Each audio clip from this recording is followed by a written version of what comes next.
Reading gives us some place to go when we have to stay where we are.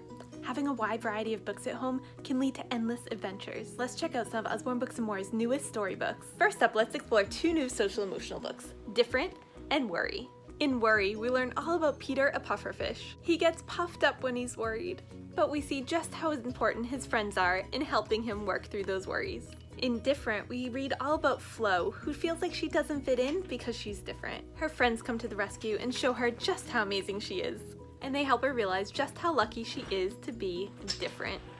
I Want to Dance is a super sweet story all about a little bunny who wants to learn to dance. She brings her friends along to attend a dance class, and though she knows it's not typical for bunnies, she is so excited to be a part of it. In Fair Shares, we learn all about Hare and Bear and how they're learning to share. They're both trying to reach the pears in the tree, and neither of them are tall enough. So Hare grabs some chairs, and they quickly realize that it's just not fair, until a little beetle comes along and helps them. Yoga Animals in the Forest is an adorable new storybook filled with yoga poses to try. Bear just came out of hibernation, and she's going to make her way through the forest and meet lots of animals on the way. Each animal will have a different yoga pose to do with Bear, and it'll show how you can do it too. As you work through the story, your kids will learn 13 different yoga poses that they can do right along Bear and his friends. The Perfect Shelter is a beautiful story about two sisters, and one of them is going through a serious illness. At first, nobody knew. It was the perfect day. It was perfect weather. These two sisters just love spending time together, building shelters together, until one day when they learn that one of them is sick and everything changes. The story goes on to explore many of the emotions that someone may feel when someone close to them is ill. They find ways to continue making their shelters and enjoy the time they can spend together. If you have a kiddo who's afraid of the dark or of monsters, this would be a great option for them. Out Leonard. This book is all about Leonard, who has a fear of the dark. Not really the dark, but the things that lurk in the dark. He is afraid of monsters. So one day he finds this book, How to Frighten Monsters. And of course he dives right in. Tidy bedrooms. There's nowhere for monsters to hide in a tidy bedroom, so they panic and then promptly explode. That night he hung the sign on his door and went to bed. And that night, the lights in Leonard's room stayed off. Keeping Us Healthy and Keeping Things Going are two beautiful books in our Family Heroes collection. Inside, we explore all the different careers that our parents may have in the healthcare field. From doctors and nurses to vets and pharmacy technicians, it covers so many different careers. And in Keeping Things Going, we learn all about the different careers that keep things going, from police officers to teachers, park rangers to tow truck drivers. These beautiful rhyming stories are a great way to explore all of the different careers that are out there.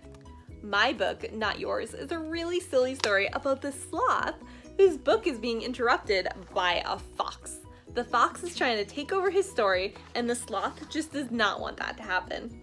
You'll watch their crazy adventures as they kind of fight each other to see who will end up having the story at the end. Albert Einstein once said, "If you want your children to be intelligent, read them fairy tales. If you want them to be more intelligent, read them more fairy tales." The Ellison the Shoemaker is one of our newest peek inside a fairy tale books. These are board books with flaps to lift, peek through holes to look through, and beautiful stories to read. This one is absolutely beautiful with all the intricate details, the flaps, and the peek through holes. In Draw Me a Story, Anna wants to change up the story so that all of her fairy tale friends can enjoy theirs. Anna loved fairy tales, and one day she grabbed Little Red Riding Hood off of her shelf and went to read it. But she heard a little voice calling her. It was Little Red Riding Hood. She said, yes, it's me, I've had it up to here. Every time you read the story, I end up in the wolf's belly. So Anna went to work rewriting her story so she could have a little better of an adventure. Soon other fairy tale characters wanted to do the same, and Anna was busy rewriting all of our fairy tales. Oh no, hold it right there. Not another book about bears. The story starts like any other story, once upon a time. But Bear decides he's had enough. He jumps in, gives us a little lesson about how bear stories typically go, and they quit. So the author has a little fun with the bears and tries to convince them to come back to the story. But Bear won't give in. He decides he's gonna find a different animal to take his place.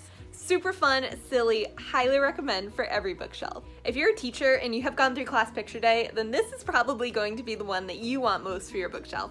Class picture. The beavers are taking their class picture. Sit on the bench and wait. Where's the bench, says the photographer. Uh-oh.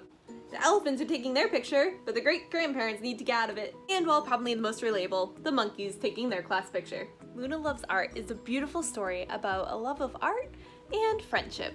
Luna is all excited to explore all of the art, but Finn, he's not into it. They get to one painting that they have to describe. And Luna says, "There's a scaredy cat tiger in the jungle." But then Finn says, "The wind is thrashing, the clouds are dark, the tiger is angry, but inside he is cold and wet. He wanders the jungle, staying in different places all the time. The tiger is scared and alone and needs a home." They come up to the sculpture, and Finn says, "Families don't look like that." So Mom explains how some families look different. In the next room, they're all bouncing around in the light, and Luna takes a picture. Everyone looks different under the pulsing lights. One big, colorful family. Back on the bus, Luna and Finn laugh. Luna and Finn love school trips, and Luna and Finn love art. A beautiful story to show the impact of art and how important it can be for children. Superhero Baby is probably one of my kids' favorites of the new books. This one is all about the superhero baby going on these adventures to save the world. In the middle of the night, there's a water leak. Superhero Baby fixed the leak with her teddy bear. Superhero Baby keeps saving the day until she realizes who her nemesis is. We also have some brand new chapter book editions. These would not only be great for your independent readers, but they'd be great for reading aloud with your children. In Hotel Flamingo, we learn all about Anna, who inherited a grand hotel that's not so grand anymore. She is working hard to bring it back to the life it once had. But the strange thing is, all of her employees and guests are animals. She's working hard to make this a hotel that is inclusive for everyone. Vlad, the world's worst vampire, is all about Vlad, who is a member of the bravest vampire family. Except he's not so brave, and he's even a little afraid of the dark. But what he really needs is to make some friends. So he tries to fit in at the local human school. But he finds it hard being a vampire and while having a pet bat who follows him around. If your kids are into mysteries and suspenseful books, then Kenzi Max would be a great option for them. This is a thicker chapter book series all about Kenzi and Max, who are twins who find that they've been whisked off to London, have no idea where the parents are, and as they try to figure things out, stuff just isn't adding up. Will they uncover the truth?